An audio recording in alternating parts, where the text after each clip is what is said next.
আমি জাতিসংঘের মহাসচিবকে বলেছি, জাতিসংঘ যেহেতু মানবাধিকারের বিচার চায়, ইনসাফ চায়, ইনসাফটা শুরু করতে হবে জাতিসংঘের নিজের অফিস থেকে। তো মাসে জাতিসংঘের মানবাধিকার দপ্তরের পক্ষ থেকে যে জুলাই আগস্ট গণহত্যার প্রতিবেদন দেওয়া হয়েছে 114 পৃষ্ঠার, সেটা প্রস্তুত করবার জন্য, এটা বাস্তবায়ন করবার জন্য কিছু সাহায্য দরকার, সেটা আমরা আমাদের পক্ষ থেকে বলেছি।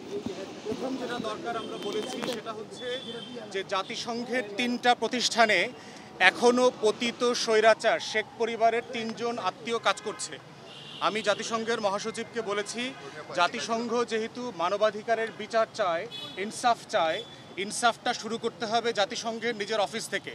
এবং এই 3 জনের ব্যাপারে বলেছি যে বিশ্ব স্বাস্থ্য সংস্থায় শেখ হাসিনার মেয়ে কাজ করছে, ইউএনডিপিতে মানে সুশাসনের উপদেষ্টা হিসাবে ববি কাজ করছে, রেহানার ছেলে, এবং রেহানার ছেলে ববির বউ কাজ করছে আইওমেতে, মাইগ্রেশন অর্গানাইজেশন যেটা আছে সেটা ব্যাংকক বেস, সেখানে কাজ করছে।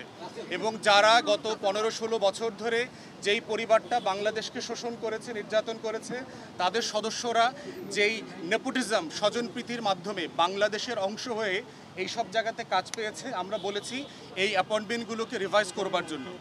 দ্বিতীয় পরামর্শ দিয়েছি সেটা হচ্ছে যে বাংলাদেশে মানবাধিকার, জাতিসংঘের মানবাধিকার কমিশনের একটা অফিস 2 থেকে 3 বছরের জন্য অস্থায়ী মেয়াদে চালু করার সুযোগ আছে কিনা।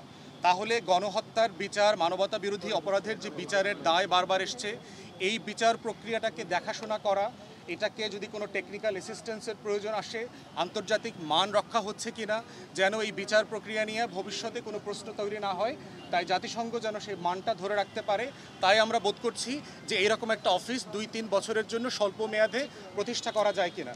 তৃতীয়ত বলেছি যে রোহিঙ্গাদের ব্যাপারে নিরাপদে প্রত্যাবর্তন করবার জন্য জাতিসংঘ যে প্রয়াস চালিয়ে যাচ্ছে, অন্তর্বর্তীকালীন সরকারের সাথে একমত হয়ে এটা যেন আরও বেগবান করা হয়।